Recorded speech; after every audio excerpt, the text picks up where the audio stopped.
JoJo Siwa, the rainbow-clad, glitter-loving icon of kids everywhere, has officially taken the most bizarre career turn yet.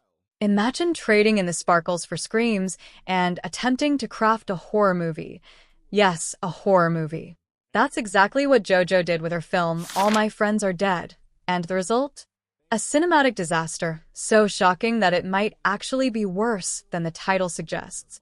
This secretive project somehow managed to slip under the radar of nearly everyone, and honestly, after watching it, we understand why. In 2024, JoJo's public image went into a complete tailspin. Once the queen of children's entertainment, she suddenly decided to reinvent herself as a creator for adults, and it was a lot.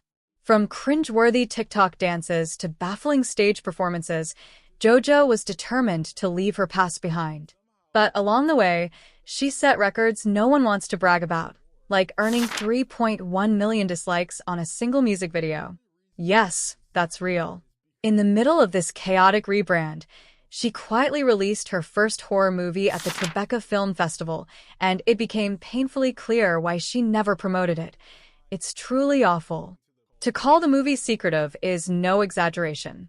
JoJo didn't even hint at it on her social media. A quick search of her Instagram and TikTok from the release date reveals nothing. No promotional posts, no behind-the-scenes sneak peeks. Instead, she spent her time tweaking out on TikTok, dancing to a random audio. Imagine being part of a film project and choosing to ignore it entirely, iconic or irresponsible.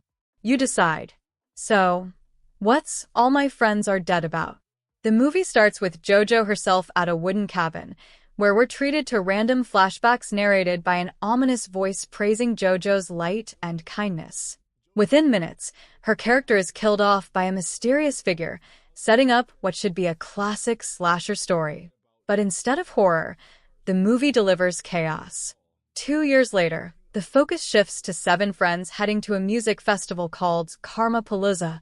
If the name feels familiar, it's because it's an Easter egg to JoJo's disastrous song Karma, which also made headlines in 2024 for being spectacularly hated. The group of friends? Completely unlikable. There's Jessica, the influencer of the group, who cares more about her followers than her friends. Her every line revolves around live streaming and finding good lighting for selfies, even in the middle of deadly situations. Then we have Brandon, the self-proclaimed leader of the group, whose plans are as bad as his personality.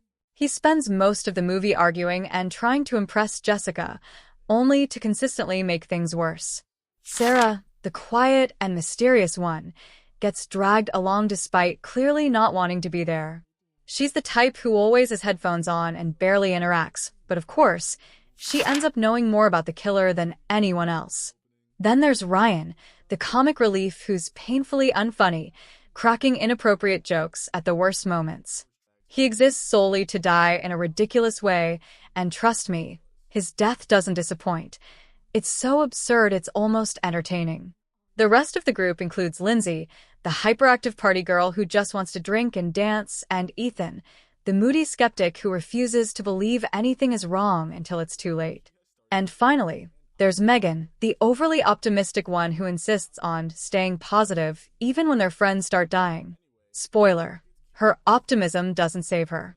Their road trip to the festival takes a sudden detour when their car breaks down, and a random cop appears out of nowhere to give them a lift.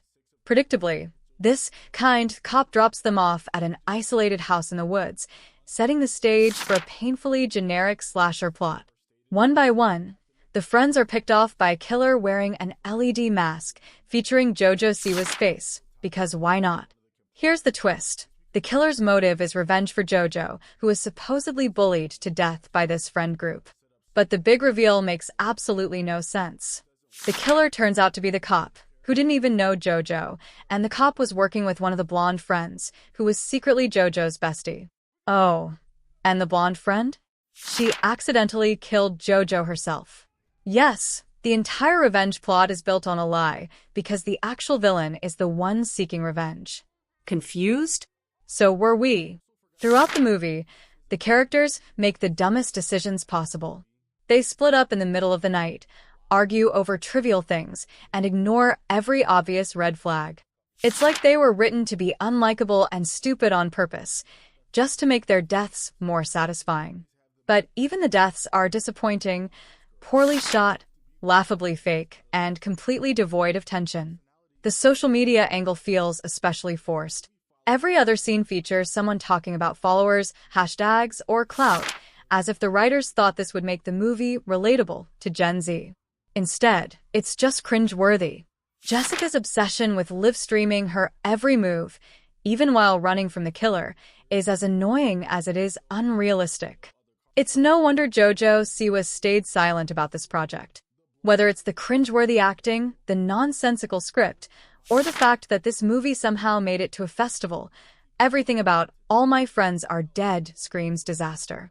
If you're curious, it's practically free to watch now, but trust me, you're better off saving that hour and a half for literally anything else. After watching this train wreck, I can confidently give it a 0 out of 10. JoJo's attempt at horror might just be the worst thing to come out of 2024, and that's saying a lot. If you made it this far, drop a thank you in the comments because I endured this, so you don't have to.